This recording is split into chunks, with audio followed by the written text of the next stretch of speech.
Bangganya Dario Sinathrya dan Donna Agnesia, anak mereka ikuti seleksi Timnas U16. Para pencinta sepak bola tanah air saat ini tengah digelayuti euforia penampilan Timnas Indonesia yang tampil moncer dalam gelaran Piala Asia U23. Ya, penampilan Timnas Indonesia kini memang terlihat jauh berkembang, bahkan tuai banyak pujian.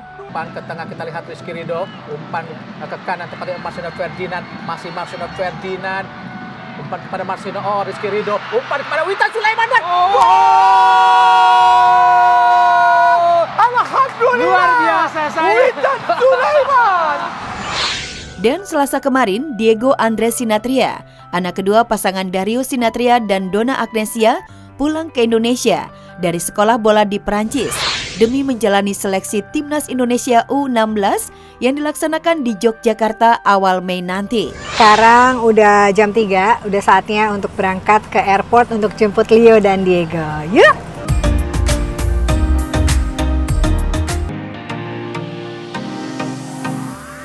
Lagi nunggu Diego sama Leo-nya keluar.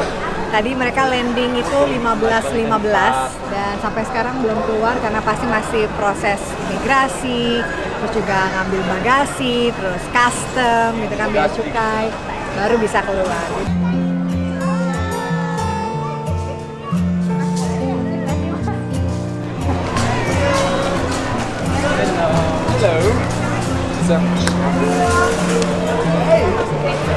Welcome home, boys.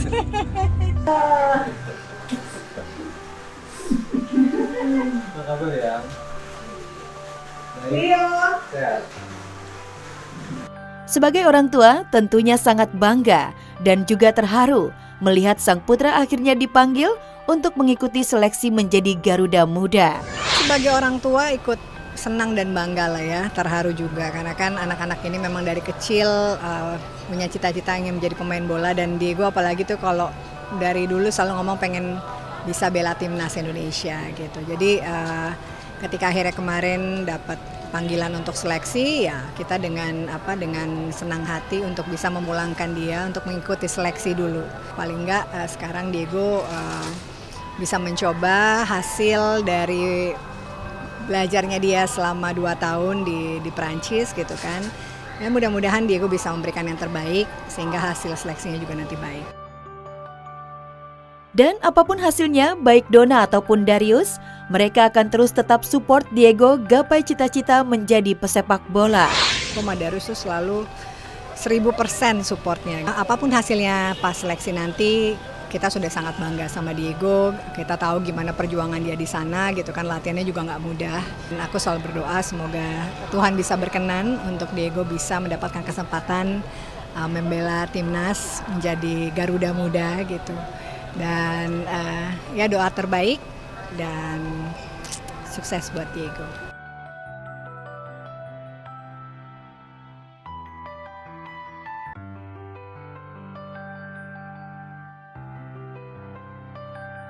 Akhirnya Meisya Siregar dan Baby Romeo selesai kredit rumah di usia kepala 4.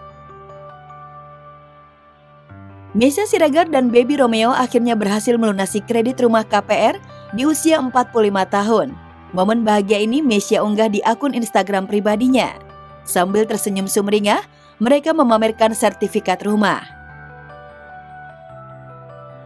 Melalui unggahan itu pula, tanpa gengsi mereka bagikan kisah mengenai kondisi finansial rumah tangganya dan apa yang menjadi prioritas. Selain itu, Meisya juga berikan nasihat untuk anak muda agar tak termakan ambisi untuk cepat memiliki sebuah rumah. Lantas seperti apakah rumah KPR yang Meisya dan Baby tempati selama ini?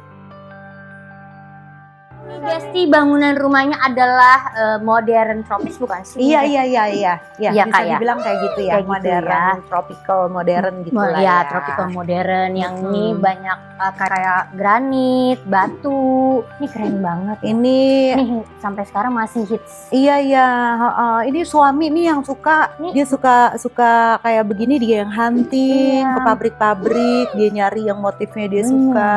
Onyx ya Onyx, namanya ya kalau ya. Mas. Di sini itu dari anakku yang kedua udah 13 tahun. Karena begitu lahiran, nyusuin 6 bulan, rumahnya udah bisa dihuni, kita pindah. Lu emang klasternya tuh dia modelnya memang nggak boleh dibangun kanan, kiri, belakang, sama depan tuh nggak boleh full.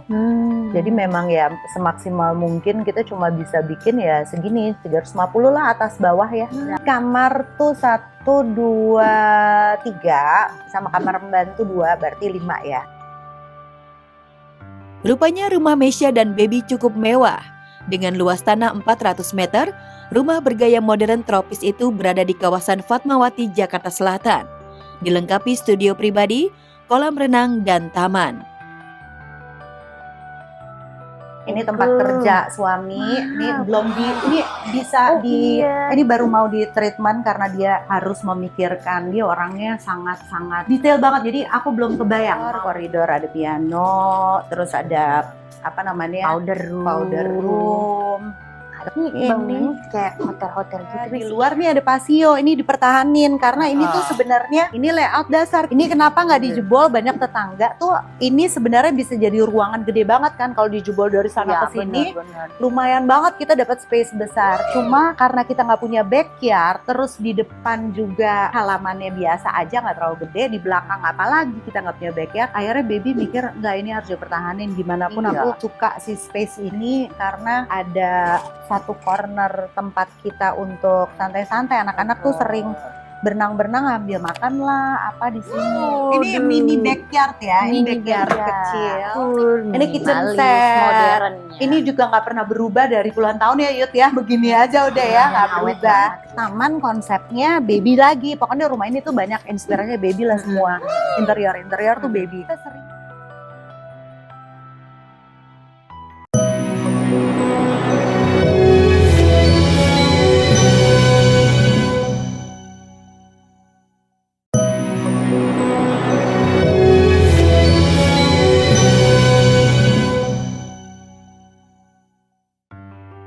Hidup ini dinikmati, jangan dibikin susah. Ketika cerita sinetron bikin baper emak. Emak-emak kalau sedang menonton sinetron suka baper deh dengan jalan cerita sinetron yang ditontonnya. Tanpa sadar, mereka suka terbawa emosi ketika sedang menonton sinetron. Ada yang melontarkan kekesalan melalui ucapan, dan ada pula yang ekspresif mendekati layar televisi sambil marah-marah dan menunjuk-nunjuk pemain yang ada di layar televisi. Lu gila, lu mau tau orang makan yang ngali. Kita ini ngomong. Situ apa deh pakai wah bang.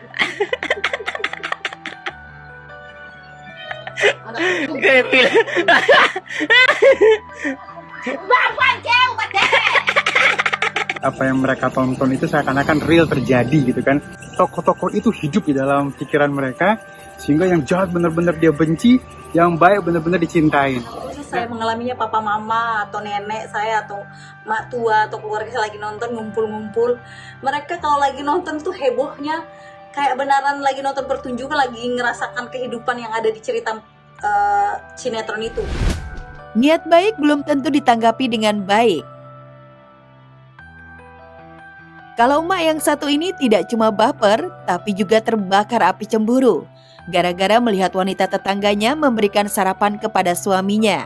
Tidak terima, si mak menegur wanita tetangganya itu, sambil meminta tetangganya agar mengurus suaminya sendiri. Apa? Kenapa kau jangan ngatain bojomu barang iki? Lah piye ta ki wong tuwek bojone wis ora gak nek apa. Wong apa nang kita? Lah kowe kok ya njol pangan nang aku saya njol nang bakku. Iki oleh ora iki. Lah piye iki? Saiki ki langsung bojone ki dopani kok makan bojomu. Aku nang ngomong bojoku dhewe. Sementara si mak terbakar api cemburu, suaminya justru malah menyantap sarapan yang diberikan tetangganya. Ternyata niat baik belum tentu ditanggapi dengan baik ya. Bikin romantis itu sederhana. Aksi bucin tidak hanya berlaku bagi kalangan muda saja, kaum sepuh pun bisa juga bucin kepada pasangannya. Lihat saja Simbah Kakung ini, ketika menemui istrinya yang juga sudah sepuh, Simbah Kakung berperilaku romantis dengan memberikan setangkai bunga mawar. Aksi bucin dan romantis Mbah Kakung itu membuat Mbah Uti jadi salting alias salah tingkah dan yang pasti bahagia. Masya Allah, karena kita belum ngerasain tua, kita masih muda. Ya mudah-mudahan tua kita bisa kayak mereka, bisa tetap sweet, tetap kompak. Terus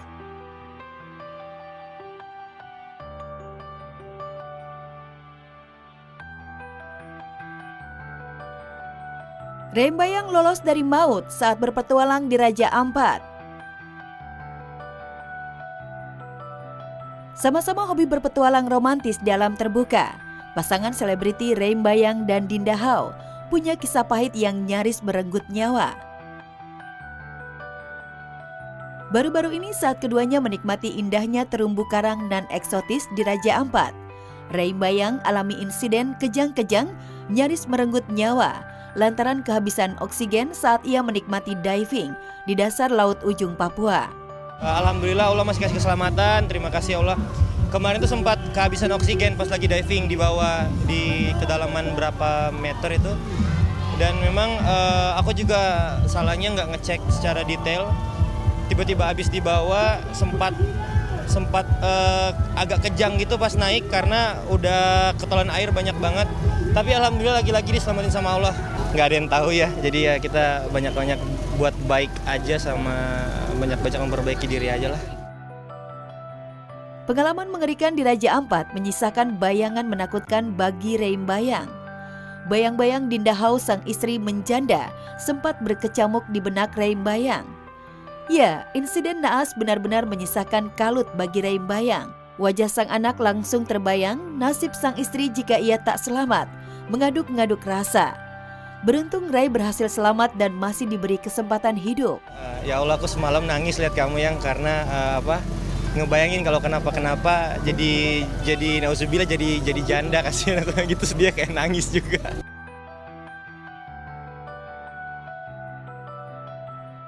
Aku tuh waktu pas naik yang aku bayangin tuh cuma muka anakku sama aku udah sambil ngucap la ilaha illallah karena udah mau napas juga udah nggak bisa kan. Masuk air terus, cuman ya alhamdulillah. Meski sempat dihantui rasa takut, insiden mengerikan di Raja Ampat tak lantas membuat Rembayang larut dalam kubang trauma. Mengaku jadikan pengalaman pahit sebagai guru, Ray siap meneruskan hobi berpetualang bersama istri dengan memperbaiki lisensi diving agar kejadian serupa tak terulang kembali. Jadi pelajaran buat mau diving lagi tapi harus lebih prepare lagi. Berarti nggak trauma ya Bang ya dengan kayak gini ya Bang? Enggak dong. Justru kejadian kayak gitu bikin kita jadi lebih belajar lagi buat segala sesuatu harus dipersiapkan dengan matang. Justru sama istri kemarin langsung janjian mau ngambil license. Dia mau upgrade, terus aku juga mau ngambil yang license yang apa tuh kemarin dijelasin.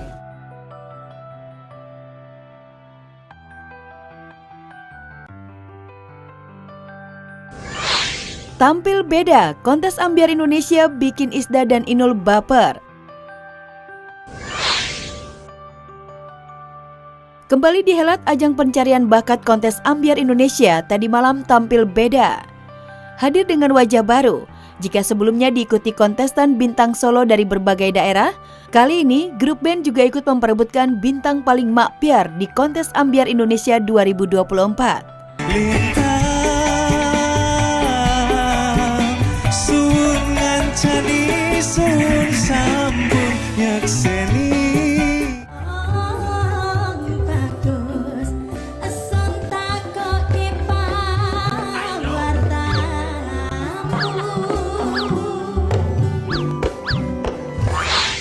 Dan tadi malam, perdana dalam sejarah perhelatan kontes ambyar Indonesia, grup band asal Jombang mampu membuat ruang audisi pecah. Para juri, Iis Dahlia, Inul Daratista, dan Darboy ikut larut terpesona dengan penampilan salah satu peserta 29 Band.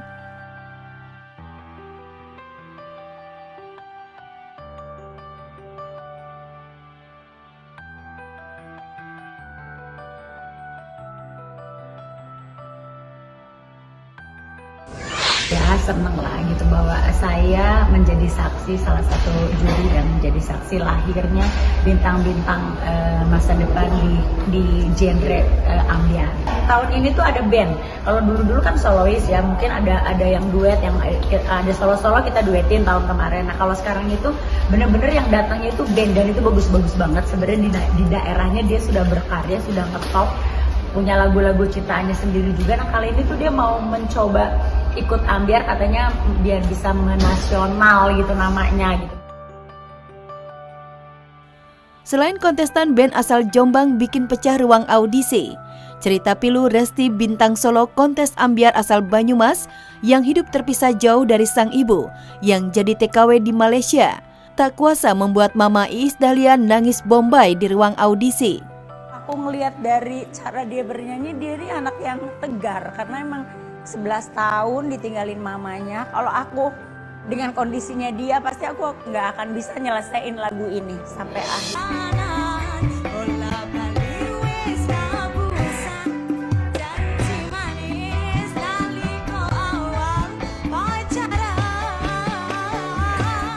Ya, kontes ambiar Indonesia 2024 tadi malam benar-benar penuh warna.